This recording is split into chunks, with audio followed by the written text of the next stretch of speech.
Don't trust me with technology. Right. No. Hello. This is the Temeraire book discussion for Naomi Novik's book series, the Temeraire series. That was a mint start. We might need a wee minute to share new links because that last link, I'm going to have to delete that because it's a 2-minute long video. We've had technical difficulties. I haven't live streamed in a couple of years and we couldn't get Faye in. But we're here. I'm glad I'm here to make things awkward. To make things awkward? Fix the problem. Because it doesn't say live anywhere online. Oh, it says live on mine and I've got the count on it. Perfect. I'm going to take a moment and I'm going to... Oh, it says live on mine and there we go. Oh, I'm echoing now. Oh dear. Now how do I get a link? Hit the share button.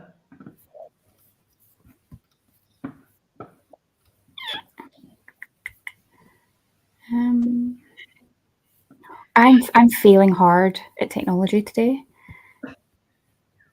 Having issues? Yes, I am. Live streams if you don't have at least like 3 things go wrong, to be fair. I feel like I definitely should have done a test of this, but I was just like, oh, I've done this before. It's been a couple of years, but it's fine. To be fair, I set up like half an hour ago. And again, I also haven't been live since the last time I went live with you. Yeah. I mean, I went live on someone else's channel, but I just clicked the link and I didn't have to do any work. So I was like, yeah, it's fine. Oh, echo. Right, I'm just getting a link. I've got a link and now I don't know where to put it. Oh my goodness, I'm actually struggling so hard. I don't know if we should just start. So this is the book that we're talking about.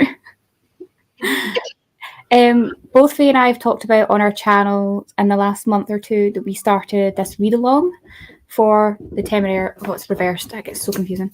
Temeraire series by Naomi Novik. There's nine books. 9 books in total. So we're going to buddy read along one book each month till the end of the year. And in March we started Temeraire, and this is going to be the live show. We're going to do a live show discussion after every book at the end of every month. And we won't have these technical issues again because I know what I'm doing now. Always try to out. Yes. I won't be able to put the links in now because I've made a guddle of this, but after the live show's over, I'll come back in and I will leave links to the Discord where we're hosting the readathon. Not readathon, read along. And I'll leave both of our links and stuff after the live so that you can join in. We have only read the first book, so if you are looking to join in, you can join in at any time, really. Because the books are for proper fantasy, they're really, really good lengths. They're like between 300 and 400 pages, every single one of them, I think. So it's not like one that is like 450. I think that's the longest one. Mm-hmm. So it's definitely definitely manageable to catch up with.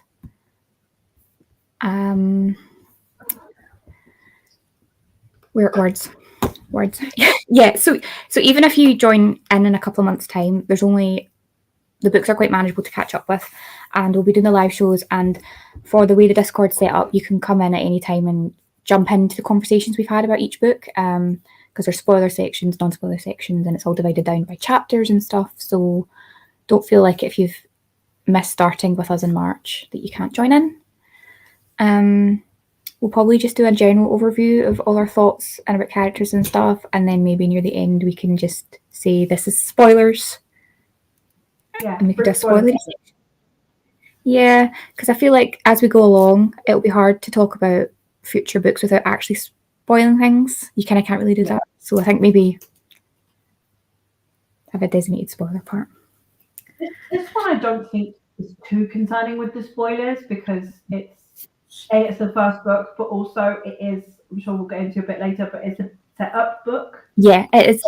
That's the spoil. in this one than anyway. Mm-hmm. Yes. It's very much like a setup book, and I think someone in our Discord corner pointed that out, and I agree. But it wasn't to its detriment. I think with a series that going into that's 9 books long, you need the setup book. Yeah.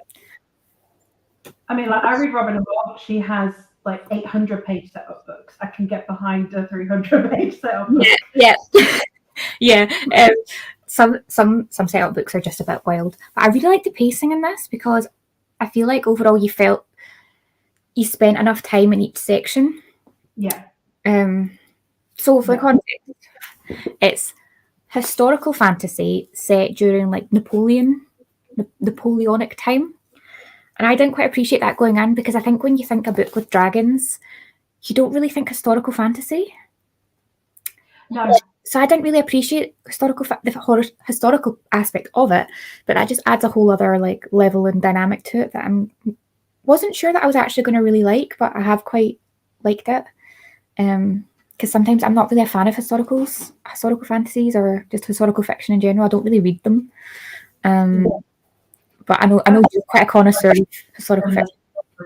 Where I love historical fiction and read lots of historical stuff, and then you don't really read any. So the fact that you both enjoyed it, I think, is quite a testament for this. But I think it really helps that it's not dense. There was enough explanation, so I went into this and blame the education system. Am I not ever looking anything up in my life? But I don't really know much about that period in history. I know like the top 2 facts or something, but I don't feel like not knowing anything did a disservice to understanding what was going on. I think doing my own research it'll give me more context, but I just think it was very well situated. Yeah. So like the main character is William Lawrence, and the fun thing about like books set in this time period, everyone's just referred to by their surname. Yeah. But to me, it's strange because Lawrence is a first name here as well. So it was kind of confusing. I'd kind of forget that his name was Will as well. And I was like, oh, who's Will? Oh, he's not just first name Lawrence. Yeah. I literally recorded a video and I was like, we're following Lawrence. And I was like, wait, what's his surname? Oh, no, Lawrence is the surname. My bad. Hi. He's keeping my feet warm, but now I'm stealing him. Yeah, so that tripped me up a couple of times. I was like, what's his name? So he's actually like a captain of a ship, and they're in like the Channel, basically, waging battles and wars with Napoleon, as you do. But I just like the setup. I don't really know what I'm trying to say, but I like. So you didn't spend too long on the ship before the dragon kind of came in, but the setting of the scene and that time frame and the crew and stuff, I think it was a good setup because it really showed how Lawrence is as a character. Yeah. It's how he treats his crew and his underlings and stuff like that, and that's quite a contrast to how you see a lot of other characters in power treat their subordinates later on. Yeah. And it's quite nice to see, oh, he's a nice guy. He's nice. He's a good egg. Yeah, exactly. I think it also really grounded him in the type of character that he was in a really short period of time because of his commitment to get to his crew. But also, I think he did a really good job of showing what the general characteristics that's trying to be established of the Navy are as well. Yes. Because they need the contrast for that for later on when he's with the Air Force. The contrast that you have, it was really well executed in the explanation and the way that he was situated in the Navy, the position he was in, someone who's respected, knows what he's doing, someone who clearly cares about his crew. Mm-hmm. Was really important to establish that for him because then you have a really stark contrast once he's in a new situation. And it did it in a really short amount of time. Yeah, I think it was like a really good way to kind of to show that and not just have the thought of like, oh yeah, he's a nice guy. It was like situations happened. Yeah. So they're not even on the ship very long when they acquire the egg and stuff. And I just quite like that he put his name in the lot as well. Yeah. Even the way he treats his enemies is like really respectful. Mm-hmm. It is very much like, you're in your position, I'm in my position, you did what you could do, I've done what I can do. Mm-hmm. And I really like that as well. It's not someone who is this hothead, who's super, aggressive, angry military man that you normally get in fantasy. It is someone who is a career military man as opposed to a hothead with a gun. Mm-hmm. Mm-hmm. Definitely. And I think, and that obviously is just shown even more when the dragon hatches and Temeraire, as he then gets named, chooses Lawrence, because he obviously sees his heart, and that's how the dragons kind of choose, is like, I liked you, like, we bond sort of thing. And I think it's just really nice, because I think it would be very easy in a situation like that for Lawrence to let the power go to his head and to be like, I am the captain of this ship and you'll do what you're told, sort of thing. And it's nice, and I kind of set up book to see that as his character, and I hope nothing changes that too much. Like, he's obviously going to go through struggles, because we've got 8 other books to read. It's not going to be plain sailing, but I hope that kind of nice, lovely part of his personality kind of sticks through, because with situations with later on characters and situations and how other dragons are treated, like, he tries to do what he can, and he steps up for the little person, sort of thing. And I think that'd be quite nice to see through the other books as well, as how he interacts with people and treats them and stuff. I actually really like that. It's actually such a hugely core component of the series, because with military fantasy, you do tend to have very dude bro characters. You have very macho men fueled by anger, there's only some kind of rage behind them that induce them to be part of the military or whatever. There tends to be a much more aggressive undertone, as though it's being pitched specifically at men. Yeah. I didn't find that with this one. I think it's a really good subversion of military fantasy, because it's not adhering to those tropes. It's adhering to someone being respectful to other people, caring about people that are in less positions of privilege, caring about other creatures like dragons. It's really well executed, specifically because of the genre it's in.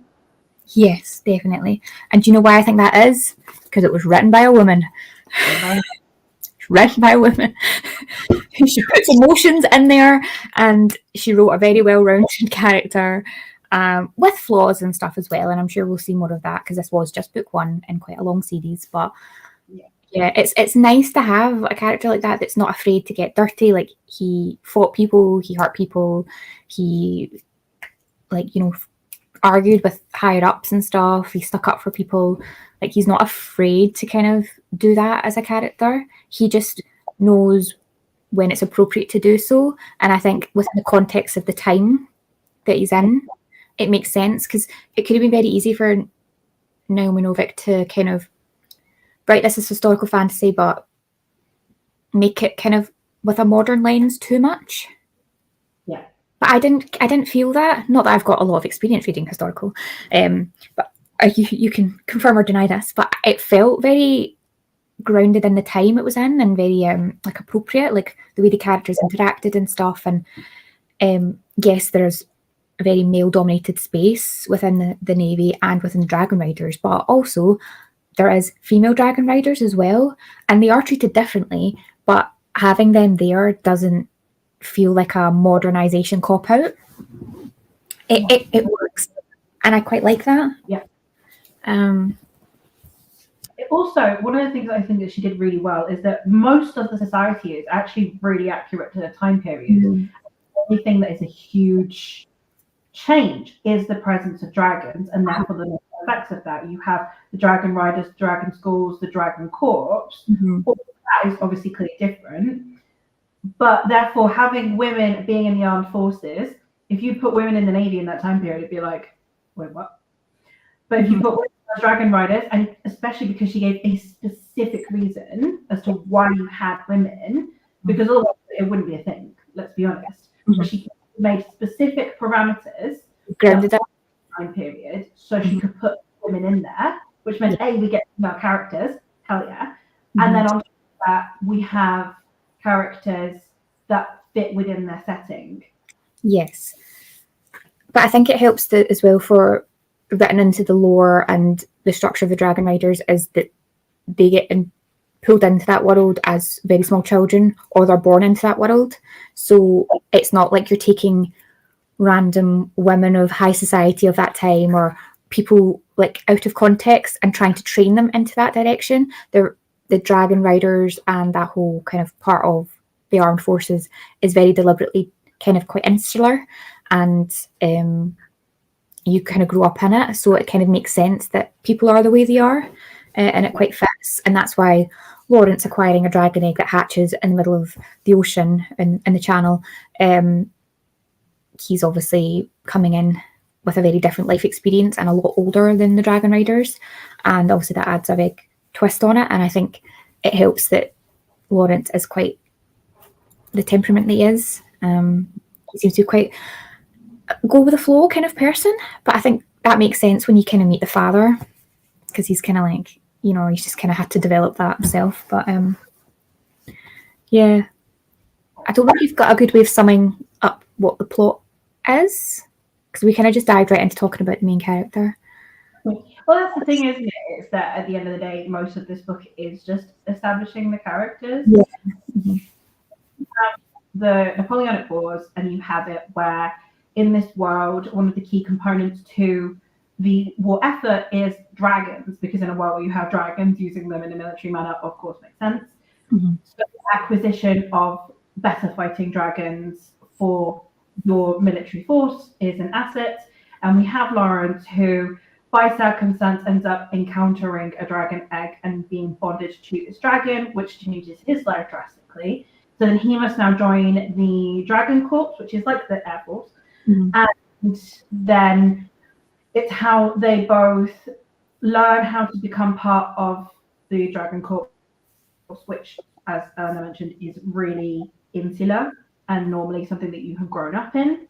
So it's how they try and fit themselves into Dragon Corps, how they begin training as a fighting unit, and then eventually how they incorporate themselves into the war effort. And that's basically really the plot in this one, as far as I'm aware.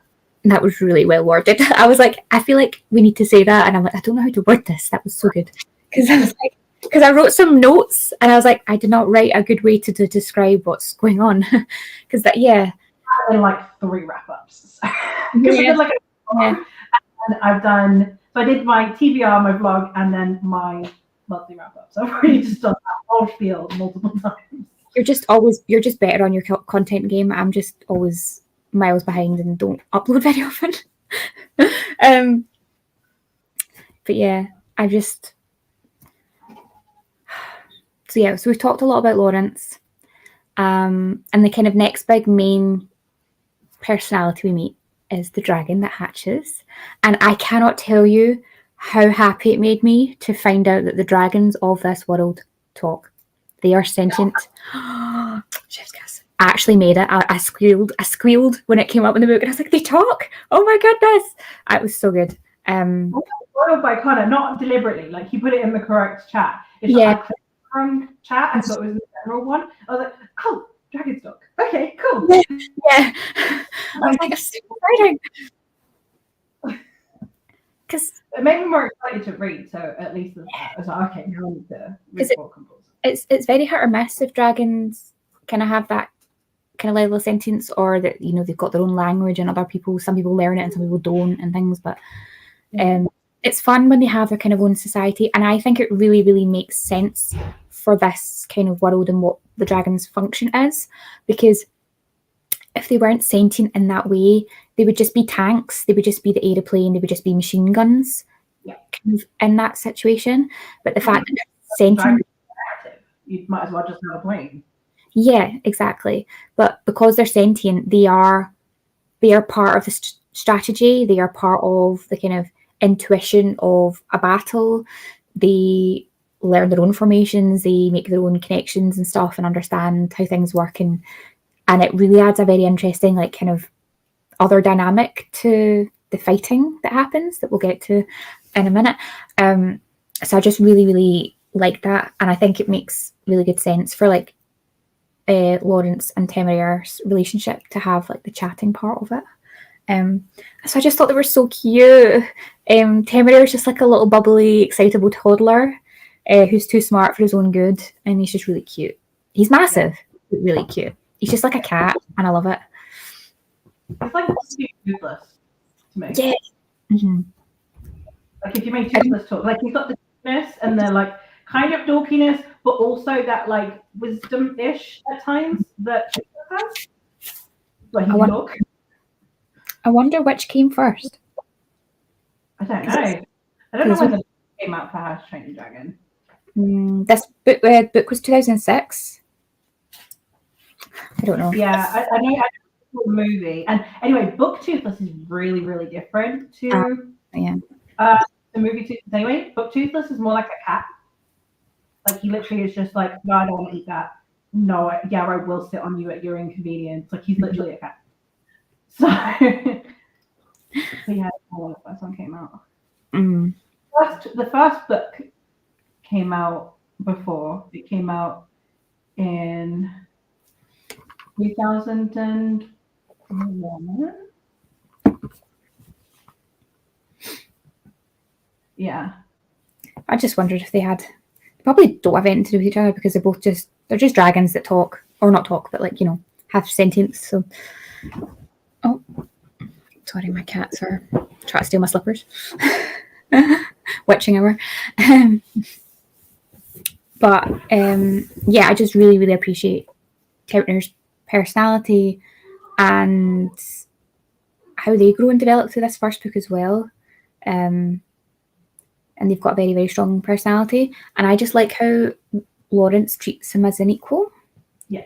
Because when you go on and you meet other dragons and their riders and stuff, their dynamics are all very different. And it's quite sad. There's a few sad dragon situations. Content warnings for animal cruelty. I appreciate they're dragons, but content warnings for animal cruelty. Like, it's sad. Sentient animals. It's worse. Like, worse. We can tell you that they're sad. Heartbreaking. But I think the dynamics are interesting because you meet Temeraire on the ship and Lawrence makes a connection and he really sets you up for what the dragons are like. So then when you go on and meet other dragons, it's just quite a surprise to find out that Temeraire is just exceptionally bright and intelligent. And there's quite a spectrum of intelligent and understanding with the other dragons. But I think that's quite cool because it just shows how different all the breeds are and what their skills are. And you can hear my cat screaming, sorry. I mentioned the cat and then, you know, in they come. I've got very, very screamy cats. Both of them are very yelly. And it's great. Especially at midnight, I'm sure. Yeah. Or when they wake you up at 3 a.m. It's great fun. I don't sleep much.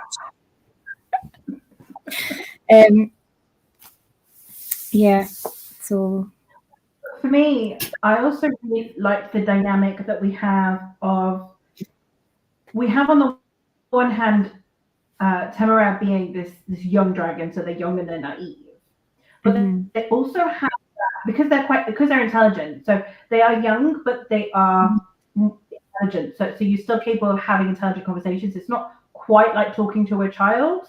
It's more kind of like talking to an alien. It's like someone who's come from elsewhere. Like they have a level of intelligence and sentience. So it's not like a baby. Yeah, they have a bit of wisdom as well. Yeah.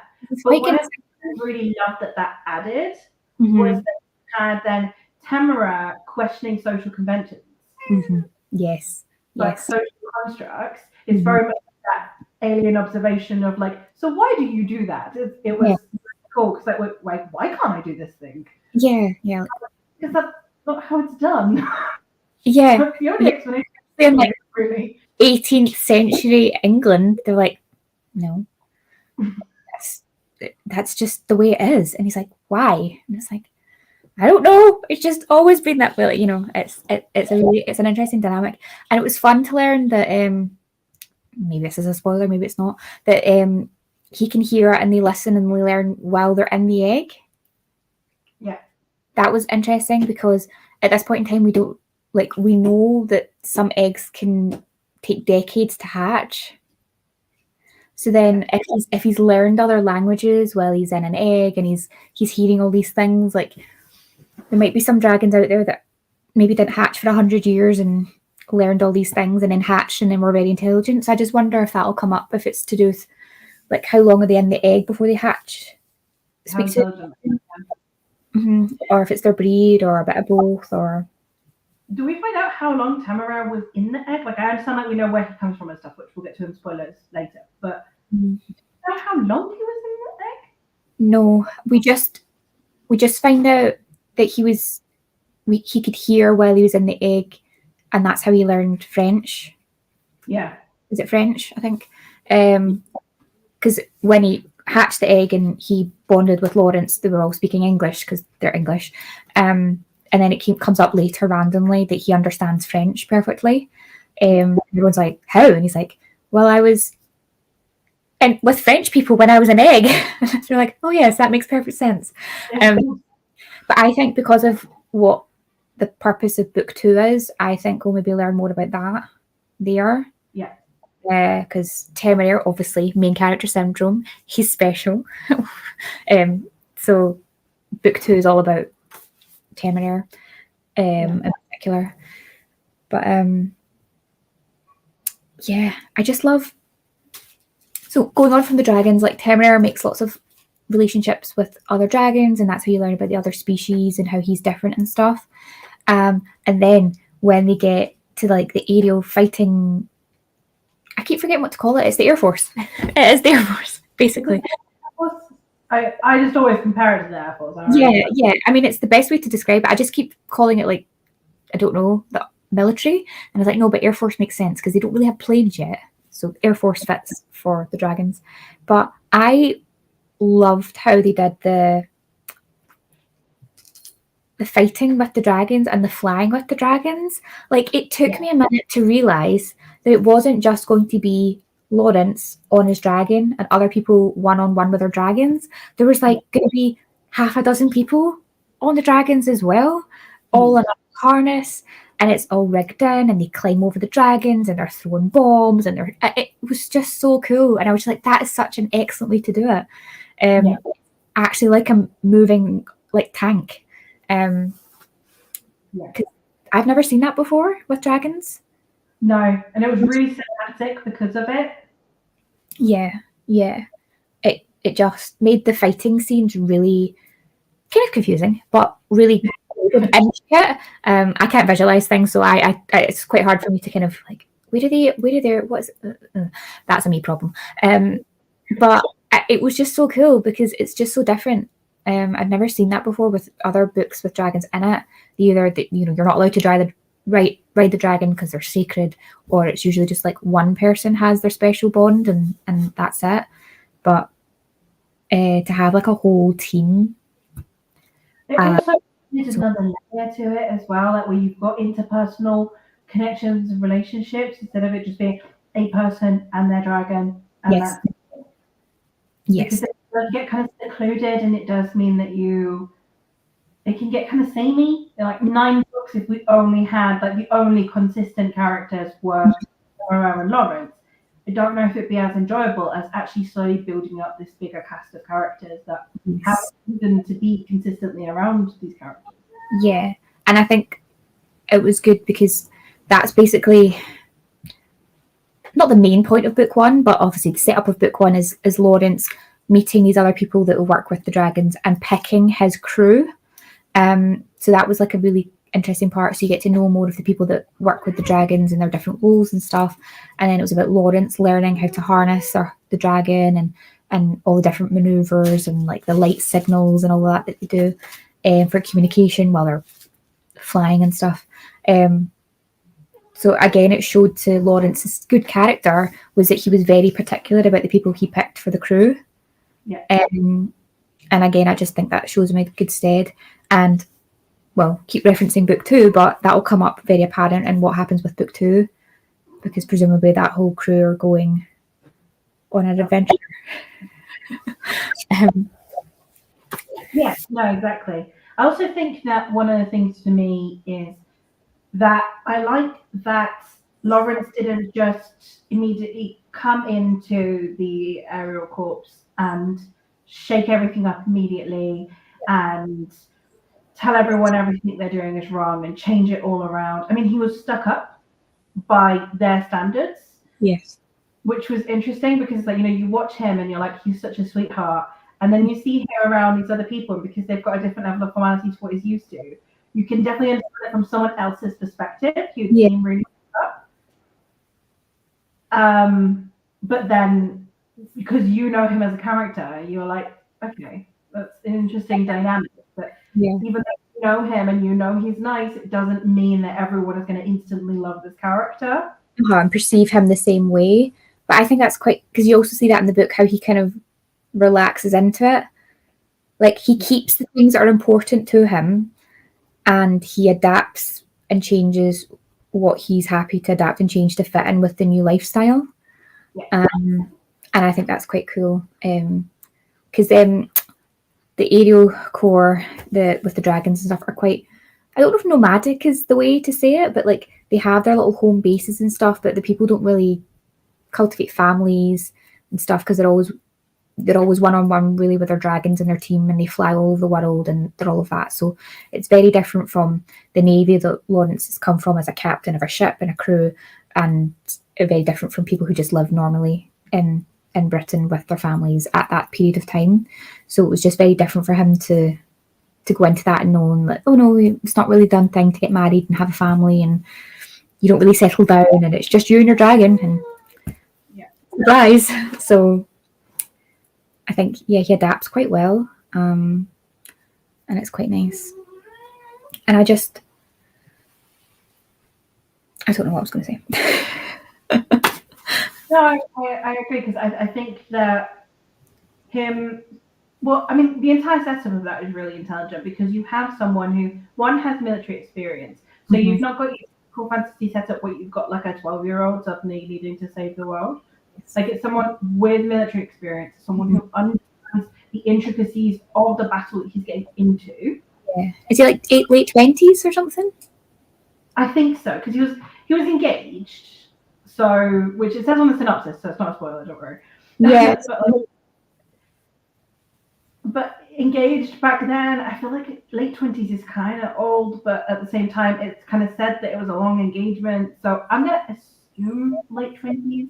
Yeah, because I think it was just long engagement though, because he was away to sea so much, and he was trying to work his way up to his captaincy to kind of be able to step back a wee bit.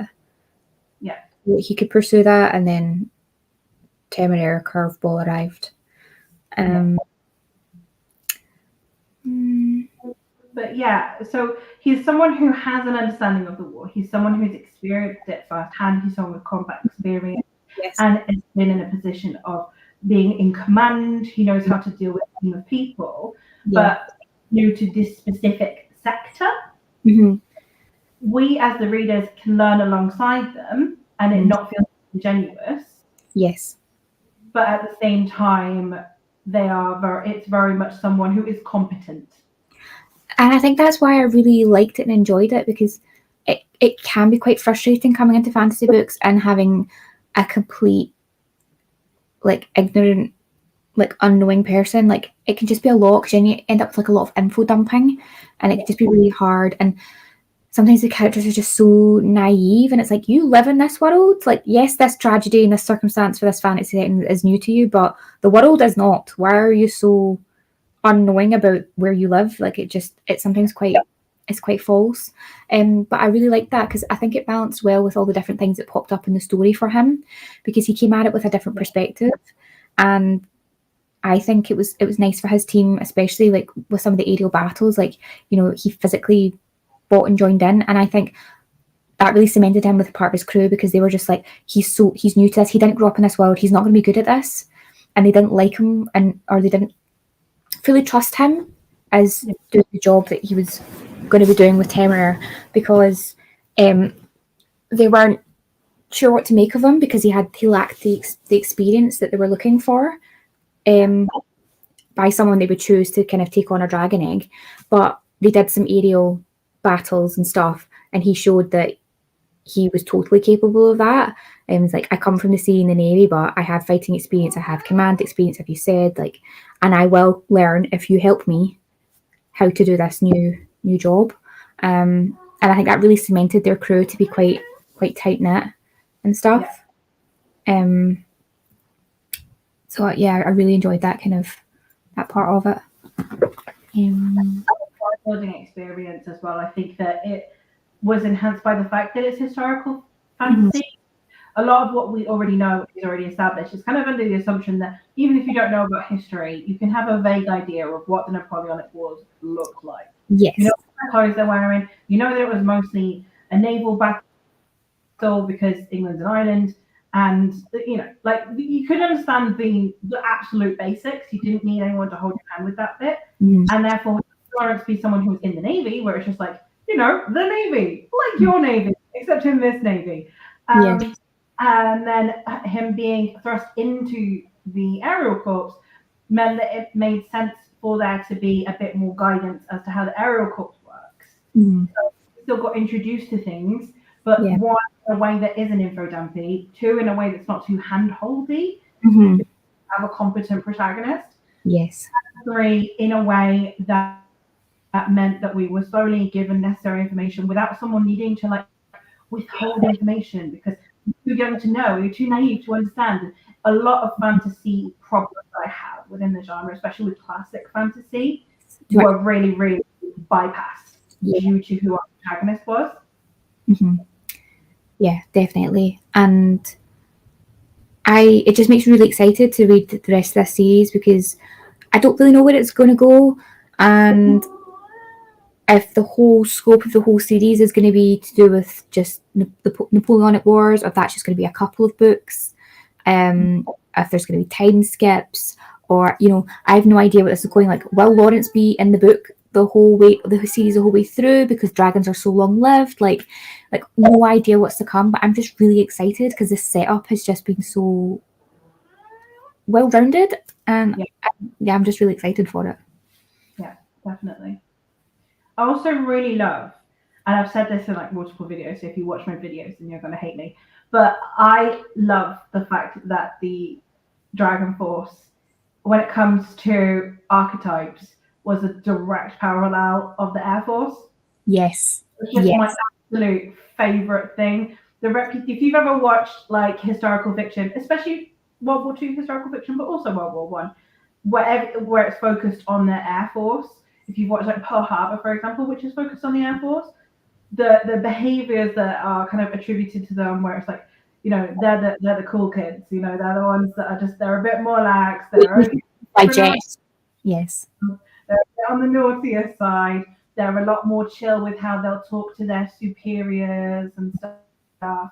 Like, they had that going. So you have Lawrence, who's come from the Navy, which has the reputation of being the most like stoic of all of the armed forces. Yeah.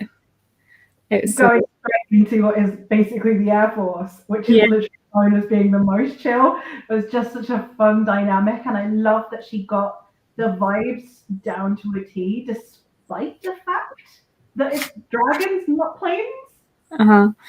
Yeah, it's just so good, and I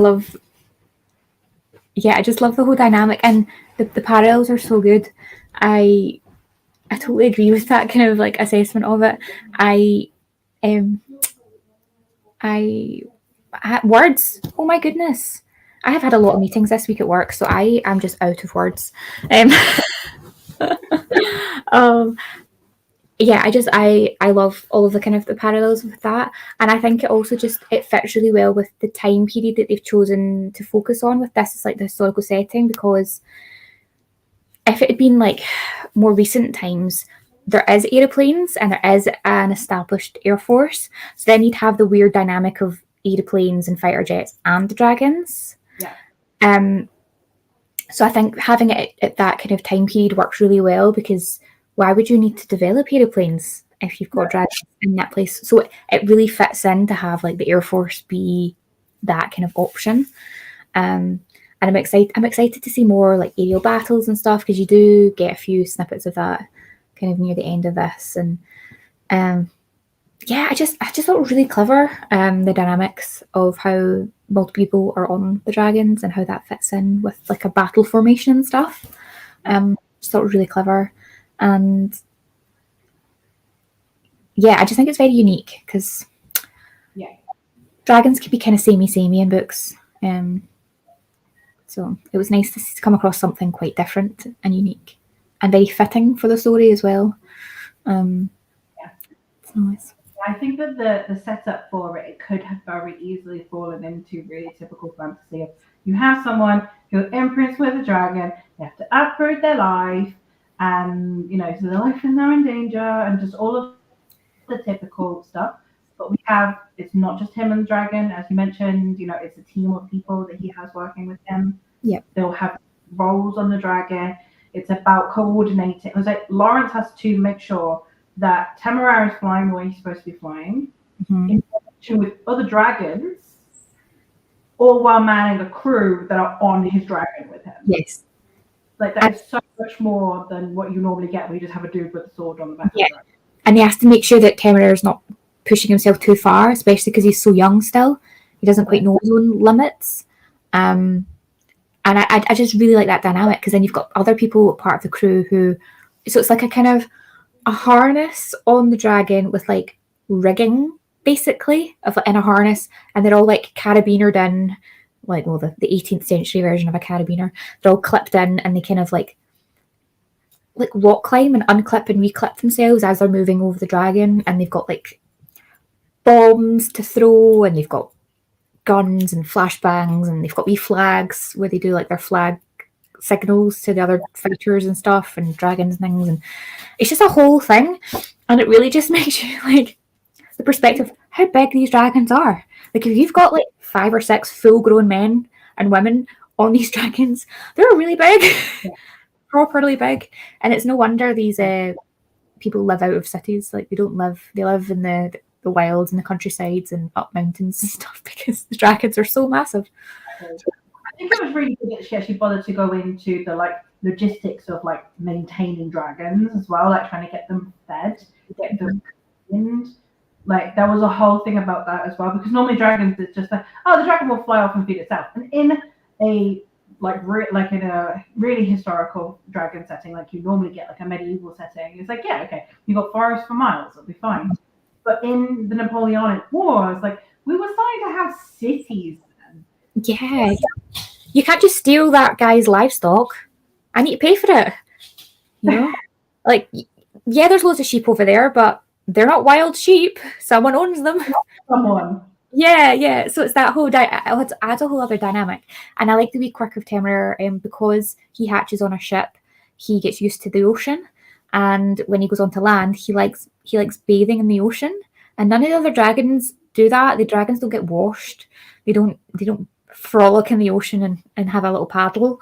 So Temeraire brings that excitement to them and things, and I think it's quite sweet. I just love him. He's so cute. So cute. The dynamic between them is top tier. I was really worried about it as well, because the synopsis on the back said, that he's unwilling, but he kind of has to. I can't remember the exact wording. What was it?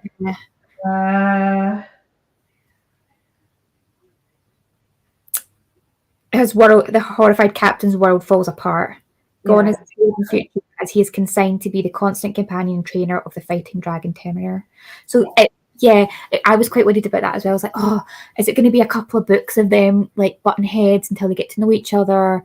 Is that where we're starting off? But I was so pleased to know that it was so mutual and so lovely. I was like, the synopsis is really misleading, because it makes it seem like he's like forcibly separated from his sweetheart, and it's like it's a girl he got engaged to because he was supposed to be getting engaged by that point. Let's be honest. And to be honest, I didn't really remember that they were actually proper fiancés, because the way it's talked about in the book is that they kind of like each other. She kind of said she would wait for him a bit. They were kind of sweet on each other, but it didn't really work out because he was away at sea 10 months of the year. He was trying to forward his career to kind of fit that in. So I actually kind of mostly forgot that they were actually proper fiancés. Yeah. There were people a crush on each other, and then like, it was like getting engaged on the basis that like you're supposed to get engaged to someone if you like them in that time period. It wasn't like totally ready to get married and I want to spend the rest of my life with you. It was like I have a crush on you, so I'm supposed to get engaged to you. Yeah, they were societally appropriate kind of thing. Yeah, exactly. But so on the back, it's like, it seems like you're going to be forced away from your sweetheart, which kind of, but not really. Like, it didn't feel like it was this. Like, I actually felt more sad that he kind of is going to see less of his mother than I did his girlfriend. I mean, I kind of felt like not that he got over it quickly, that the breakup with the sweetheart, but I think he kind of felt bad that he couldn't be with her all these years he's been at sea anyway, and he kind of understood, and part of him was just kind of like, at least there's a final decision. Yeah. Where the other, and he's kind of happy that she's kind of moved on or whatever. So I don't even feel like he feels that upset about it. No, I think it had been dwindling anyway because of them being away all of the time, and all he was feeling by the end of it was guilt. So it just kind of relieved him of the guilt because like, oh well, she now has a good reason. She's not going to look bad for moving on. She has a good reason to not be with me anymore, and I don't have to feel guilty anymore. Yeah, exactly. So I was worried about like the relationship. Yeah, the blurb is quite misleading. It makes it seem like it's going to be much more socially dramatic than it is, which is not. It suits me. I'm quite glad, because if it had been that kind of socially kind of dramatic, I just think can get quite tedious, especially in a longer series like this. I was like, oh, how long is that going to get drawn out? But the fact that the two main pivotal characters have such a strong bond and will probably continue to have a strong bond and develop, like they'll probably have their squibbles because Temeraire is so intelligent and Lawrence is used to getting his own way. But they are like a really strong unit, and it'll be like the people around them that they'll have that with. It's quite refreshing. Yeah. You don't really see that a lot. You usually just see people. I genuinely thought it was going to be him butting heads with Temeraire all the time and him repeatedly pining after this girl. Yeah, I'm so glad it's not, because I was a bit worried that if that was going to be its way, I was like, I don't know if I want to read 9 books of this. Like, it's going to be kind of tedious, but knowing that it is such a beloved series, like I kind of thought it obviously went somewhere that was quite good. It's like a really highly recommended like dragon series. So I'm excited by it. Deserving of it as well. Yes, so far so good. I'm quite excited with the direction it's going. And yeah, so we read the first one. So I do not know where all of it's going. No. Like, you know where the next book's going. Mm-hmm. Yeah. Because it gets predictable then. I feel like if you know what the end game is, you're like, oh, so we're just doing stepping stones until we get across the bridge. You know, it's like, well, I like that basically my full extent of my knowledge is what I think we're going to be doing possibly for the next book. Yeah, I like that as well. But then because it's also a 9-book series, as I kind of mentioned earlier, like it's quite fun to know that you don't know if the whole series is going to be just about the Napoleonic Wars. Like, is it just going to cover that couple of years, and the end of the series will just be the end of that kind of period of time, or is there going to be other things that crop up that, you know, maybe a more fantastical part of this, you know, or is it, you know, was there going to be more made up things that's not going to be necessarily historically accurate? And I feel like it's exciting to know that we don't know yet. Sometimes fantasy series are a bit like you find out, you know, in book 1 what the whole point of the whole series is, and you're kind of just dithering about in all the books to get to that point. So it's quite refreshing to have it be kind of different. But yeah. I wonder, as you mentioned with the fantasy, I do wonder if we're going to get more fantasy elements as well further on into the series, because at the moment it has no magic system. It's just it's our world, but it just happens to have dragons. Yeah. So there's no actual magic to it. It's literally just the existence of dragons is the only thing that makes it fantasy. Yeah. So it'd be interesting to see if that develops or not. Yeah, I don't know. I feel like there is the potential for it to incorporate more fantastical elements, but I don't know if it will, because their dragons' abilities all seem kind of natural, for want of a better phrase. Like, they can spit fire or they can spit acid, or the couple of other things you can do seem biologically possible within the realms of the anatomy of dragons, different dragon species. Like none of it's kind of like I can shoot lightning, or it's none of it's kind of like that we've come across yet. So I don't know if that's probably just where it's going to draw the line, but it doesn't mean other things won't happen that aren't historically accurate. It just might not be fantastical necessarily, but it'll be interesting to find out. Because I can't see getting any magic to it. I think it's going to be more along the lines of Lady Trent, where it's the only thing that's different is that there are dragons. Mm-hmm. And I kind of prefer that with dragons from what I have found. I think that because I find dragons to be overpowered anyway, for the most part, they are quite an overpowered species. Mm-hmm. Do you think that I prefer there to not also be magic? Yeah. Because then it's too much going on. I actually really like the more stripped back dragon stories. That's what I loved about Lady Trent as well. I'm trying to I'll try to remember the name of the dragon series I read as a kid. Oh, I can't remember. But that's what it was. It was historical, but like 19th, 20th century, 19th century kind of thing. But the dragons were the only kind of fantastical part of the world. Mm. I keep wanting to say dragonology, but they're the kind of pop-up-y books, aren't they? Yeah. I can't remember. Oh no, there's the Dragonology Chronicles. Yes, did a story because the pop-up book thing was so popular. Yes.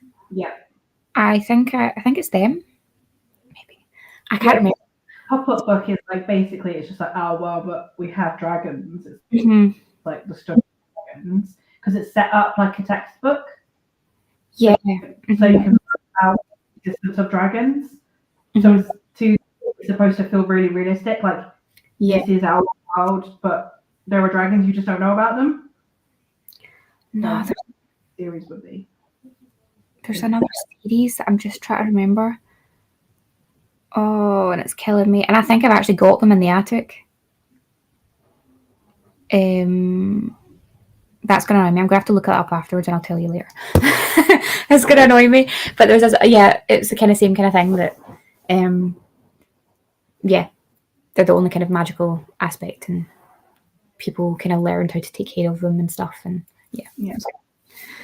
But, I don't know if we've got any spoilers that we actually want to talk about, or if we think if it's relevant to talk about any of the spoilers. I mean, there are a couple of like minor spoilery things that I think within the themes would be worth talking about, especially when it comes to the interactions with the other dragons on Temeraire and also the roles of women in the Air Force. Okay. So I've got a couple of things. They're not huge spoilers. Yeah. They are just thematic spoilers. Okay. So I appreciate people have varying degrees of preference when it comes to spoilers. Exactly. So okay, before we move on to a wee spoiler section, because you'll need to leave if you're not wanting to be spoiled for any of these books. So we read Temeraire, which is the book we're talking about. We read that in March. And for April, we're going to read Throne of Jade, which is book 2. And my series is all random. I can't. This reverse thing does me wrong every time. Oh, I can't. Oh no, there we go. Reading Throne of Jade in April. So if you've not read the first book, it's quite easy to catch up because they're only like 300 or 400 pages. And after the live show, I will put all the links for anyone that wants to join us on Discord for the read along. There's 9 books in the series, so we'll be at this for a few months. So if you want to join in with us, feel free to do so.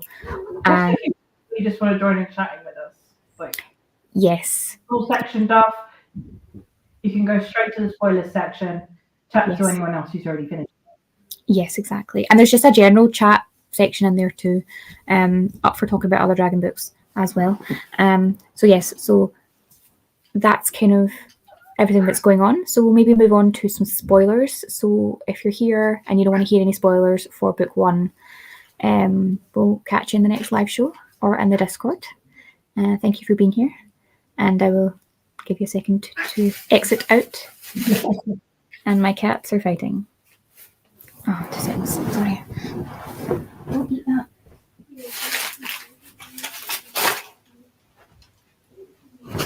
I had to take a bit of plastic off the cat. I kind of have that phase with my kids where it's just like, sorry, you need to leave the live show. Please don't eat that child. So Yes. I'm totally going to compare the fact that I've got 2 very noisy, loud cats to having children. They're just as annoying and disturbing to getting things done. Totally. You're going to be like loud and annoying when getting things done for longer because mine grow up. Oh yeah. And I've got 2 toddlers for another 15 years. I'm well aware. Yes. Toddlers for life. So, what is the first kind of spoilery thing that you want to touch on? Well, obviously, just the treatment of the dragons. Yeah. In the aerial corps. I think it was a really bold decision. Yes. For book 1. To discuss, because clearly she's also referencing just the treatment of like working animals. Yes, definitely. And animal rights, obviously, in general. Yeah. And I like that there wasn't one unanimous behavior within the aerial corps. So it's very much like the levels of what we will allow. Yes. But there was definitely like different people had different understandings of how they should or shouldn't treat their dragons. Yes. But not quite to Lawrence's level, because that's not what they've grown up seeing. Yeah, I think that's part of it, is they all grew up in that area, in that community, so they kind of emulate each other, whereas Lawrence didn't have a clue. And Temeraire came out very clever and chatty and talkative, very much like a real toddler would talk. So he was just like, how can I treat you any different when you are so sentient? But some of the dragons aren't that clever. So maybe they justify it that way and be like, they don't really care or understand enough to know the difference. But it's so sad. New dynamic now where the more intelligent dragons seemed to be treated better than the less intelligent dragons. Mm-hmm. Now, I'm unsure if that was because the more intelligent dragons were better at selecting their rider. Oh, yeah. If it was a social thing. That's actually interesting. Yeah, it might be a bit of both, because if it very much is like a bonded connection thing, you know, a dragon with less intelligent is maybe going to pick a less intelligent human, and a less intelligent human isn't going to treat you as an equal or treat you very nicely, maybe in the context of, you know, that world and that story. And maybe part of it's frustration, like, you know, they didn't get the dragon they were kind of wanting. The dragon's not smart or not as good at their job as they would hope, so the human that has the bad behavior is just stuck with a bad dragon, so they take it out on them and stuff. I just thought it was really sad because the dragons have such a bond with the humans that, well, there's one instance but of it that they still love their humans so much even though they were treated so badly by them, and that's what really hurts, because it's like that's true of like any animal or any pet, like they just love you no matter what, and it's just really sad. But I think it was well handled, and I think it was important to show how dynamic all the people are, and how dynamic all the dragons are, and how dynamic the whole situation is. I think it was important to show, because I suppose when we Sorry. That's okay, go on. No, just to say, like, well, when we get further through the series, we might get point of views from other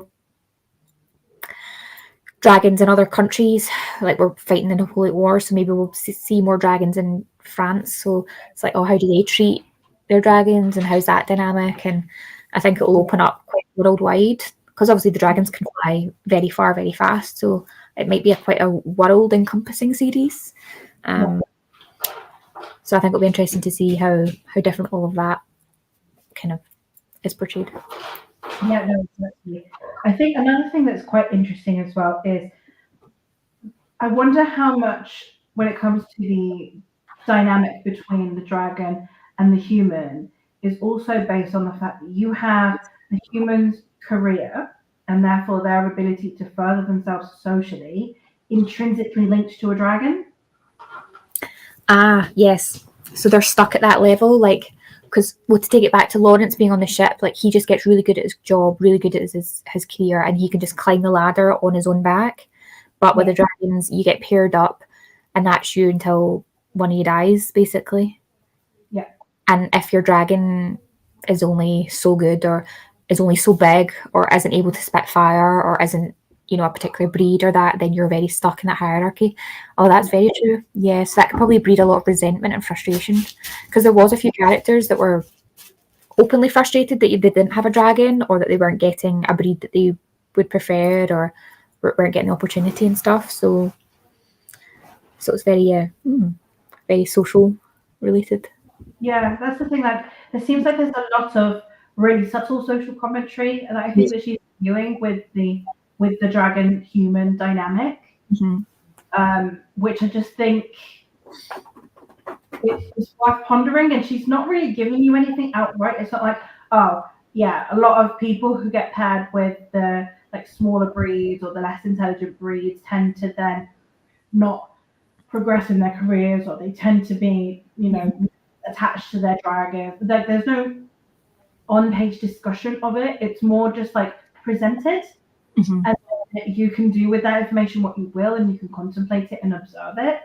And because we're going to be seeing these dragons throughout the series, I'm hoping that it's something that she does kind of follow through on, where it's something that you can see if it is down to individuals, or if it's something that's kind of commonplace within the aerial corps.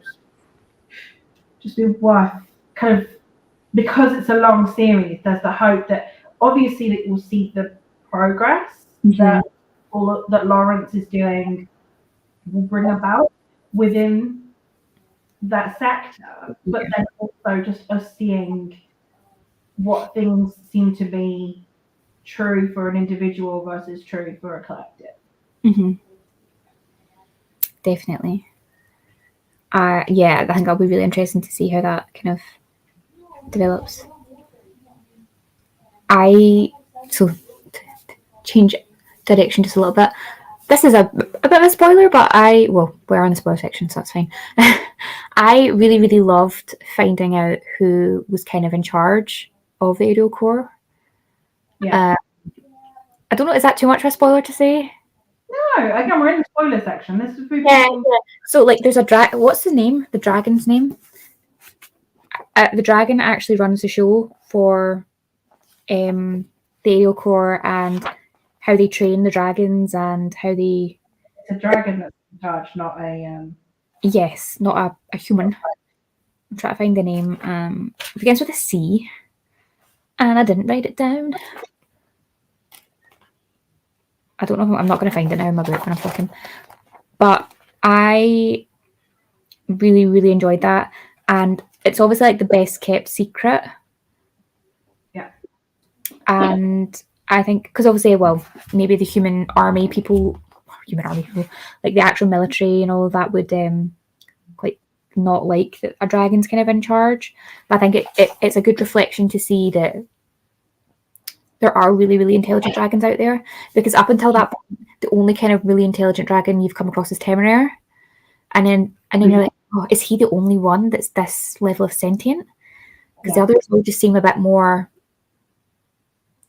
immature and like just like very don't have that same level of intelligence. But then you meet... That reminded me of, have you seen Chicken Run? Yes. You know Babs, the one that's knitting all the time? Yes. One of them reminded me of her. I was like, that in my head, I had Babs's voice. Oh my gosh, that's so perfect. Yes. Just like sentient, just ditzy, you know? Just like, had a nice holiday. Yes. I don't know what I'm doing here, but it's fine. Just, yeah. Oh, that's so perfect. Yes, I love it. So meeting this dragon was like the first instance of seeing, okay, there are other really, really intelligent dragons out there, and this one's in charge of the show. I really like that, because it makes sense. Like, humans would not be able to train dragons in the best aerial fighting formation to fight other dragons. Humans would be rubbish at that. Like dragons, of course, would be better at training other dragons to fight and stuff. So I like that she kind of went that far. And maybe it's just my lack of thinking with that. I never thought that that was going to be what it was. Didn't cross my mind, but no, not me either. I mean, she clearly knew that as well. Again, because as you said, we hadn't seen dragons that were that like the level of intelligence that would be required to be strategizing, to be training different breeds, different sizes to the best of these. Like she's not just training one specific type of dragon to do one specific thing. They're training multiple different types of dragons in multiple different areas for multiple different purposes. Yeah, they've all got very unique roles that kind of fit within a wider formation and like military plan and strategy. It's like it's still very, very militarized and thought out in terms of like the wider scope of defeating the enemy kind of thing. Yeah. But I think that's kind of I'm quite excited for like book 2. We're off to find out where Temeraire as the egg came from and going to fly off. Is it China? Fly off to China. Fly off to China.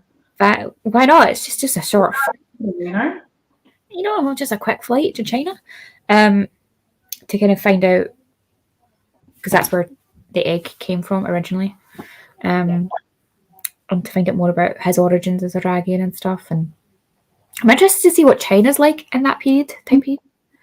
And how that works. I don't know what dynasty we would be under actually during that time period. Because my knowledge of like Chinese history and my knowledge of European history are separate. Like I don't think that I'm lacking in knowledge of Chinese history. I just never I have no idea when each one is compared to each other. Well, you're much better than me because I really don't know much of anything about Chinese history. More fool me. Yeah, I think that'll be quite fun, especially if other books are also kind of globe trotting because of the ability to like fly about so easily for that time period. Like normally that would be months on a ship, but they can probably do it in like a week or two flying with like stops and stuff and breaks. It might take them a few weeks instead of 6 months. Wow. Sorry? It'll be interesting where they take breaks as well. Yeah, if there's like set checkpoints that they all know about, and that's where they pause and meet people and things. So, but if more books are kind of like other places in the world, it's quite fun that within one series she's covering lots of different countries and cultures within that time period. I think that's quite cool because you don't normally see such overlap in historical fiction because it was so hard to travel very far back then. So you were very much just stuck in England or stuck in France or stuck in China in that time period. So the dragons give a much more world-encompassing kind of view. So it'll be interesting to see because I haven't read any of the blurbs for any of the other books yet. No, either. I didn't feel need to really because I enjoyed the first one so much. It's like I haven't even read the blurb of the second one. No, I haven't read the blurb of the second one. I know it's China because of how it ended, and then it says Jade in the title. Yeah, and the epilogue kind of told us where we were going, kind of thing. But yeah, I'm quite excited. My mass market paperback is just shy of 400 pages. It's 398. 398. So it's I quite like. I don't know if all of them are same because I've got the first 3 books and they're all different editions, but it's all the same kind of like ship with a dragon, and this is actually a Chinese traditional Chinese building within the dragon. So I think that's quite cool. Like the main subject of the book is kind of in the dragon's grasp. Yeah. Quite cool. I don't know. I'm assuming it's the same picture on mine, just a different colorway, I think. Yeah. So that's That's April sorted. I did sort out all the chapters on the Discord. I don't like Emma it though. I didn't want to start reading it until we'd done the live show because I thought that would confuse me. I never do that. When I've been doing, I was going to join in the live show for Memory, Sorrow and Thorn, but I was in the middle of it. I spent most of it in the darkness. But yeah, I was also, and it was really late, the live show as well, so I literally had to read the next book because I put it on that TBR. But we did the live show really late in March, so I didn't read the book for March until the very last week of March. Live because I thought it was going to be in it, but I know that I will end up spoiling things for the next book. Like it's how my brain works. Yeah, I just get them all together. Yeah. Well, I like reading series as a series. That's why I binge read. So I know that I'm gonna merge them in my brain because I think of a series as all one story that's been chopped up into pieces. Yes, it's supposed to be read kind of all together. I need to get better at that because my problem is I pick up book one, I haven't bought the next books in the series yet, so then I have big gaps, and then not that I lose interest, but I'm just like, I don't remember enough to kind of pick up where I left off, so I need to reread the first book. Am I going to reread the first book? Not right now. So it's a visual self-inflicting cycle. So I need to get better at owning book one, reading it, and then if I'm getting near the end and I'm enjoying it, I should just get the next books and just kind of keep going quite soon after. I create my own problems. I mean, the whole series. I mean, I'm pretty good at discerning if I like something or not. So, for example, I read the first book in the Lightbringer series, assumed I wouldn't like it because I've got a history with the author. Figure want to go, but normally I'm pretty good at discerning my taste. I will read a 3-star series. Like, it doesn't need to be new favorite for me to be happy to read the whole series. I like how it ends, provided it's keeping me entertained. I'm fine reading the whole series, so it's not a big deal for me. And I know if I pick up a book and then spend a year without reading it, unless it's like mind-numbingly easy to understand. I can read Sarah J. Maas like 2 years apart and be like, oh yeah, I know exactly where we are. Everyone's sleeping with each other. Some of them are not that deep. Yeah, I'm like that with some series as well. It's like, it's not that deep, it's fine. But a lot of science fiction and fantasy can just be a bit like, you kind of need to read it all in one go. What's that word mean? Before you factor in all the character names, the world building, I'm just like, is that a name of a person, a place, an item? I don't know. I can't remember. And they don't come with glossaries as often as they should. Oh, I love a glossary. I love a map. I love a glossary. I love an index at the back with like how to pronounce things. It's great.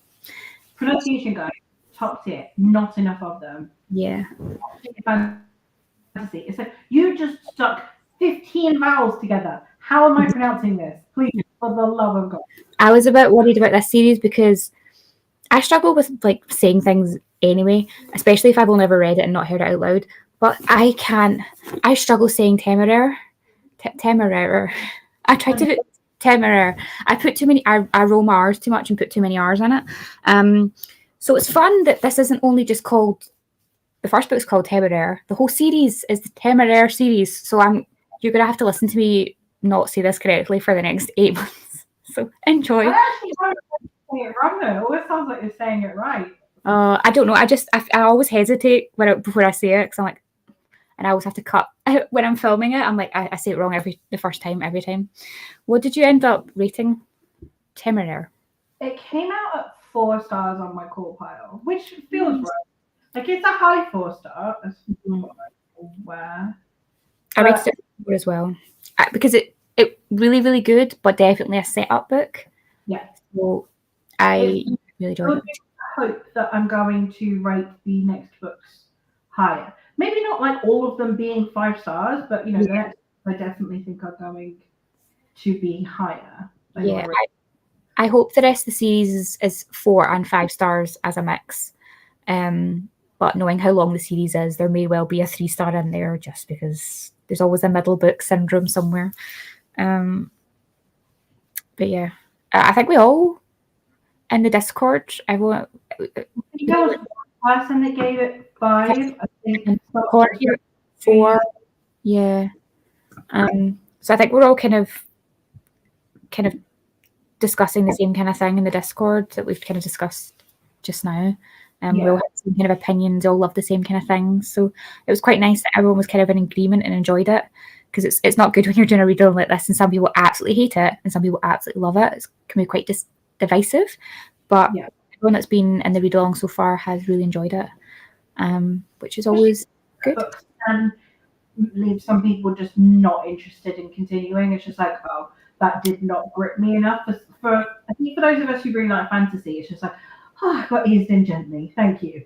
But I think people who have maybe come in from the historical fiction side of things or whatever, I appreciate that a setup book can be a bit like, okay, can I have something, some kind of plot, something to grab me? And I appreciate that the epilogue is like enticing, but I can see that for some people it would just be a bit like, I cannot with this pacing if it's going to be 9 books of this. Yeah. So the fact that everyone in the Discord seems to be like happy to continue that, because when we were setting it up, I said to my husband that I think the way that live streams normally go, or any of these kind of read-alongs or whatever, is that you'll get, people join for the first book and then it will half with every book. Yeah. People just drop off, but because it seems to be such a gentle series to be getting into without being boring, I think it's got a really good read-along value because there's so much to chat about, while it's not overwhelming for people who are unused to fantasy. It's not too boring or slow for people who are not used to historical fiction. I think it's a good branching book. Like, it's very solid in the historical part, and it's not, and the fantastical element is just dragons, so it's not too overwhelming with magic if you're not used to that and you don't really like that because you're a historical fantasy or historical fiction reader. And then for people who like fantasy, I didn't find, as someone who doesn't read historical at all really, I didn't find it too overwhelming. I found it like a very good, especially this introduction kind of to the series. And I think the length of the book really lends itself to that, because she very easily could have made this 5 books, but all much longer. Or it could have been the number of books that she's still got now, because they're all probably very clear individual stories, so maybe overlap wouldn't quite work, but she could have made them much, much denser and bigger, and she hasn't. And I think that also helps with a kind of read along, because I've not joined in with some read alongs that I've seen happening, because the books in the series are 700-800 pages long. Like, every book is really, really dense, and it's like, that is a really big commitment every month, because I'm not as vivacious a reader as you are. So if I put a book like that on my TBR, that is like 1 or 2 of the books I'm reading that month. So to keep that up for an extended period of time in a read along can be really challenging for a lot of people who don't read like lots and lots of books every month. But I think this is like a very good months. I think are a bit excessive because it's still not giving you much of a break. Like, because there are people that take more than a month to read a Robin Hood book or a Wheel of Time book, so you're barely having a break. So at least those of us, like, because I think I would struggle with the really long books if it was on a monthly basis. I mean, I've been fine with Memory, Sorrow, and Dawn because I can read quickly. But if it were one, I think it'd be more like if it were a story that was really convoluted. Like, I think I would struggle more with like 5th season, which is shorter, but really convoluted for discussion purposes, than I would for a lighter, longer fantasy. But I'm not a fast reader. I think for people who are not fast readers, I don't know how people are keeping up with us with Memory, Sorrow, and Dawn. I'm not going to lie. Because like Crystal and Stephen, who are the other people who are doing the live streams, they are reading, that's the only book that they're reading that month, essentially. Yeah, which is really difficult, because then I feel like it's easier to burn out with a series. But I think that's why this is so perfect, because when you divvy it up, if you're only reading a couple of chapters, like, or even if you just read one chapter a day, that could take you like 20 minutes or half an hour. It's, it's quite short, the chapters, or they're not very long for the book, or because I think you guys, when you read book 1, I think you just read it over a week, that whole book over a week. I took longer because I've been having a reading crisis lately, so I definitely took much longer to finish it and get around to completing it. Not for a lack of enjoyment, But I think the length of the book lends itself to that. So like, if you just spend 1 week of that month reading it, you've got time to read something else or take a break, so that when you come back next month to read the next book, it's fine. Because the ones that are back to back, you finish one book and the next day you're starting book 2 and it runs on and it's for months. That can be quite difficult. But yeah. Yeah, if you read a chapter a day, like this one's got 12 chapters. Yes. You can be done in 2 weeks and then have 2 weeks of reading something else. Mm-hmm. And book 2 is it 17 chapters, I think? Yeah, 17 chapters. So even then, that's very manageable within the month. Yeah. And on the Discord, we've got it. The chatty sections is 3 chapters at a time. Just because if you have one chapter for everything, like not much happens in a chapter when it's only 10 pages, and the categories on Discord would end up ridiculously long if I did it that way. So they're enough a day per chapter. I'd be skipping bits anyway. Yeah. Like there would definitely be bits. Like there would definitely be chapters. Chapter I just wouldn't fill in because I'd be like, because I read like 3 chapters consecutively sometimes. If I'm just gonna if I'm gonna sit down for 2 hours while my husband's game and I've got nothing else to do, I'm not gonna stop at that chapter, type in the Discord, and then continue. And if I do type in the Discord and then continue reading, someone else answers. By then I've completed the next couple chapters anyway. Yeah. So I think it works quite well. But I don't know if that's us. Have we got anything else to say? I don't know if anyone who's watching has any comments. We've not been asking for it, but we haven't had any comments yet. I think the few people that were saying that they could interested in the live show couldn't make it live, and they're going to watch this probably later. But if you've got any comments or anything, or if you read the series, let us know. But yeah, the next live show will not be as much of a technical disaster as this one ended up being at the start. It wasn't too bad actually. It's like as live stream goes, it was just we switched over to StreamYard. Good old StreamYard. Yeah, because we're not YouTube famous enough to be able to ask people directly. Oh, sadness. I mean, combined we are. Yeah, I know that should count for something. Just saying. I know it should count for something, definitely. But yeah, so definitely join us. I will link all of the stuff in the description. Yeah. And there's plenty of time to join in to read along. We're really enjoying it so far, and we're excited to start book 2. So thank you for joining us all. I'm looking forward to book 2. I know. I'll probably start it maybe on Monday or something next week. See how I get on. Yeah, I think I'm doing. I know. All right. Yeah. Lovely catching up with you. Yes. Let's do this more often on a monthly basis. Yes. Right. Thanks for watching, everyone, and we'll see you in the next one. Bye now.